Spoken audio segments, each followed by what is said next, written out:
Dumaan pala muna kami dito sa Centaurus Mall dito sa Islamabad. Sa entrance pala nitong mall ay may scanning ng bag. Parang sa airport yung i-scan yung bag mo. Sobrang dami nga ng tao nung time na to. Siguro kasi Sunday, walang pasok. Tas diyan kami nagpark sa malayong malayo. Utod ng layo yung nilakad namin. Pumunta pala kami dito, hindi para mag-shopping ha. Hindi ko kasi nararanasang manood dito ng sine sa Pakistan. Kaya sabi ko sa bayo ko, meron bang sinihan dyan? Tas oo, sabi niya, tara ka kung manood tayo nang ma-experience kong manood ng sinihan dito sa Pakistan. Apat nga yung palabas dito. Ito nga yung isa, Anaconda. Tapos yung pinanood namin ay ano na kasi yun, yung kulay green na tao. Kulay green na tao. Ayun, Avatar pala. Tapos merong dalawang Indian movie siguro o Pakistani movie yun. Eh hindi namin pinanood, hindi man pambata yun. Pinapipili ko nga sila dyan kung Anaconda ba o Avatar.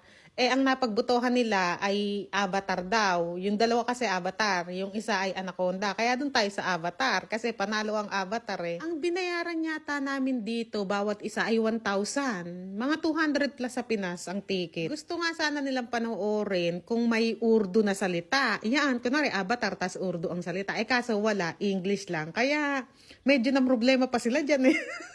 Eh hindi naman pwede yung ang panoorin namin eh yung love team.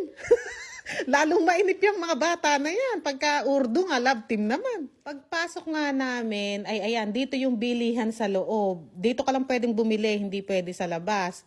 Pero parang yung sinihan sa Pinas, parang sa labas yung bilihan, ano? Parang natatandaan ko kasi dati nung nanonood akong sine, parang ganun. Dito sa loob ang bilihan. Ay, parang sa loob din pala sa Pinas. Pagpasok mo, entrance, tapos doon na yung bilihan ng ticket at saka bilihan ng pagkain, ano? Tapos papasok sa loob. Oo, ganun din pala sa Pinas. CR pala muna kami ni Mariam dahil punong-puno na nga yung pantog namin. At eto nga, bibili na kami ng pagkain. Sabi nga nila, ay mamaya na daw, manood na kami. Mamaya na lang bumili. Sabi ko, ngayon na. Gutom na kasi ako.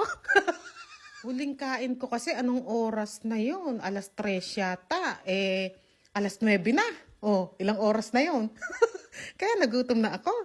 Eto pala yung mga tinda nila popcorn, iba-ibang flavor. Ang mga junakis ko naman ay walang kahilig-hilig sa popcorn yan. Ang gusto doon nila, Lay's. Kaya ayan, Lay's ang binili namin. Tapos itong lalaki, bumili ng ganyan, nakabalot. Sabi ko, ano kaya ito? Alam niyo naman, inggitera ako nga. Kaya sabi ko, ano yan? Tas hotdog. Sabi niya, hotdog. Sabi ko, may hotdog pala dito. Sige, sabi ko, pabili nga akong hotdog. At ayan na siya. Naglalaro na naman siya ng ganda-gandahan. Nagpipilingera na naman siya. Nasa labas pa, nakasuot na. Ito siya magduhat ng mga binili namin. Anak, nandun sa iyo na. What this color? Color.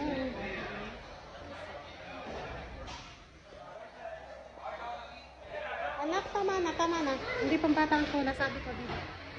Parang bulag na.